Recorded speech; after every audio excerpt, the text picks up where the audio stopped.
Last week's match, a great match, Mike Morgan and Gary Carrington, but I think the scores will be about the same, and it should be as close. All right, let's set them up for you. First of all, our number 2 seed, coming off his win last week, from Plastow, New Hampshire, is Gary Carrington.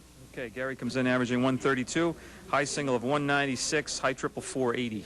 And last week, Gary with a 397. That was good enough for a one-pin win over Mike Morgan in the semifinals. So today, Gary goes for 2 in a row, and he goes against the number 1 seed, his friend and our longtime Candlepin competitor here on the Winds of New England from Nashua, New Hampshire, Joe Ashline. Okay, Joe averaging 132, high single 203, high triple 505. Well, we've got a lot of money on the line here today. $500 to the runner-up, $1,000 to today's winner, in addition to, of course, qualifying for the Tournament of Champions. And we have $210 in the bonus ball contest. That, of course, comes up at the end of the hour. Joe Ashline and Gary Carrington are ready, and we will get it started right after these messages.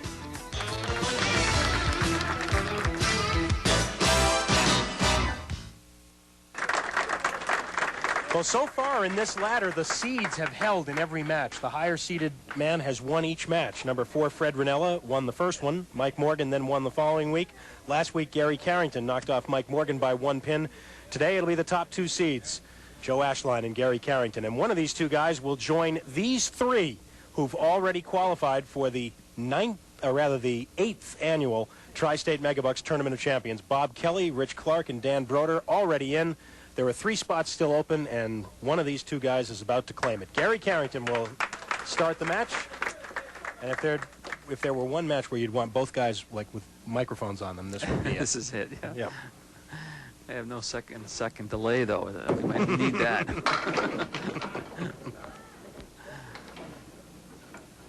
4 horsemen left for Gary Carrington.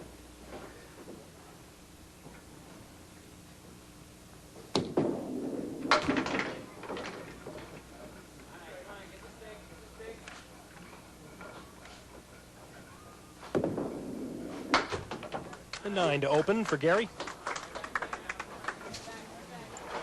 Last week, Gary had 16 marks, 12 spares, 4 strikes. Closed the match with a 152, and he needed every one. Because Mike Morgan threw a 140. Gary had to overcome an 11-pin deficit going into that 3rd game.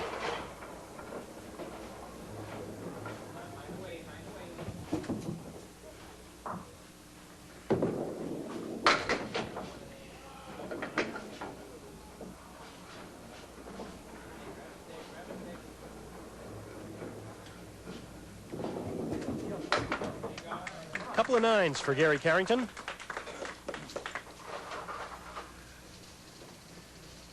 And now Joe Ashline. Joe's last appearance here in singles competition was in the championship match of the 1994 Tournament of Champions. And he was the titleist 2 years ago, beating Dan Broder in the finals with a 4-11.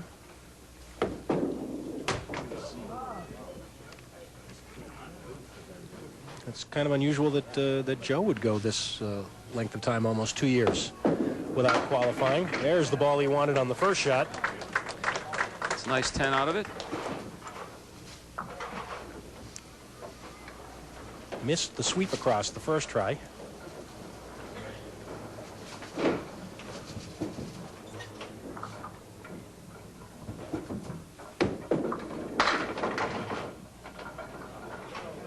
Another split, this one with no wood.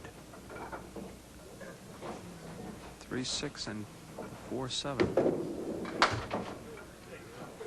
Well, both bowlers open the first 2.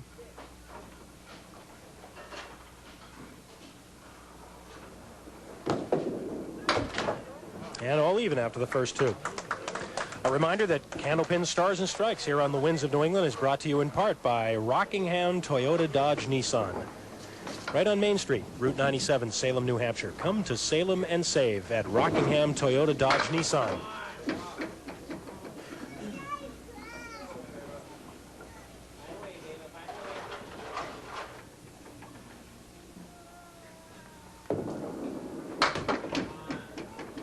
Oh, how about it?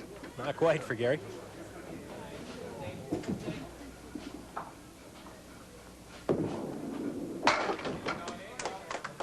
28 after 3. Mentioned that these guys are good friends. They also are teammates. In fact, recent competition at the 1995 World Championships of Candlepin Bowling in Fredericton, New Brunswick. Gary and Joe were 2 of the 6 team members that won the World Championship. Brian McKinley, Steve Reno, Jeff Atkins, and Tom Olsta, the other team members. And within that World Championship event, that team broke a world record for a 3-game match. 5 bowlers, 3 games each, a score of 21-39. All 5 of the bowlers in that match hit 400 triples, and 4 of the 5 were over 420. And their team... Who was the lowest, do you know? Joe asked me to ask that.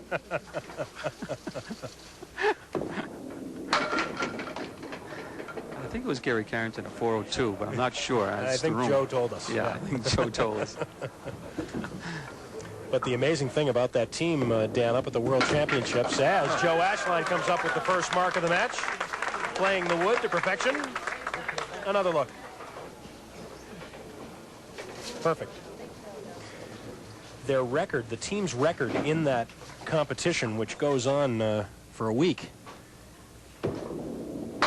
their record over the week was 86-2. They lost just 1 game in 11 matches. Wow. They based that on a point system.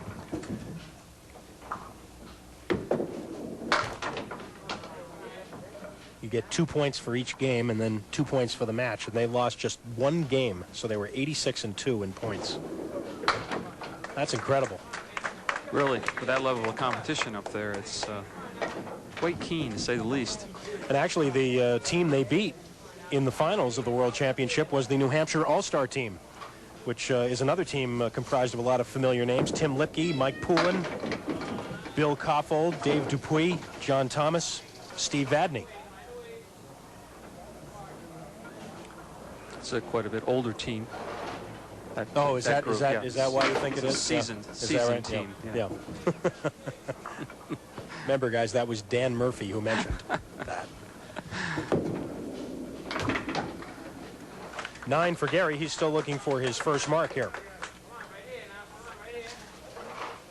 And, of course, up in Fredericton or anywhere in Canada, really, when they have the big world events or any major Candlepin event, major media coverage. Absolutely. It's not like down here where it kind of takes a back seat sometimes, but major coverage up there. Front page, newspaper stuff, all that.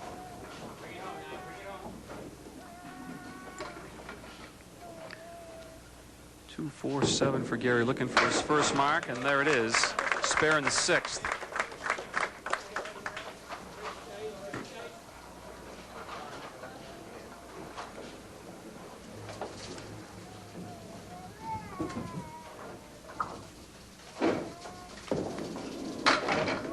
Oh, a strike. And Joe almost slipped and fell at the foul line. And he winds up with a strike. Checking the bottom of his shoes. Brooklyn hit. Kicks out the 5-pin.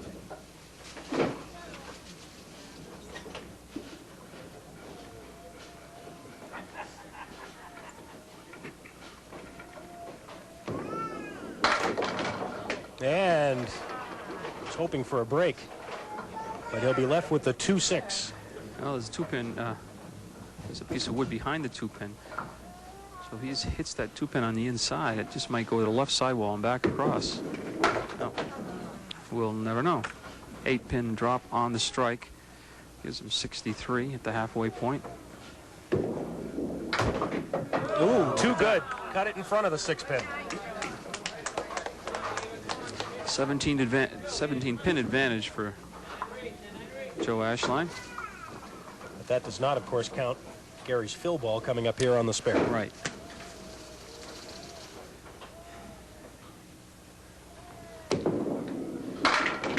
And it is 7.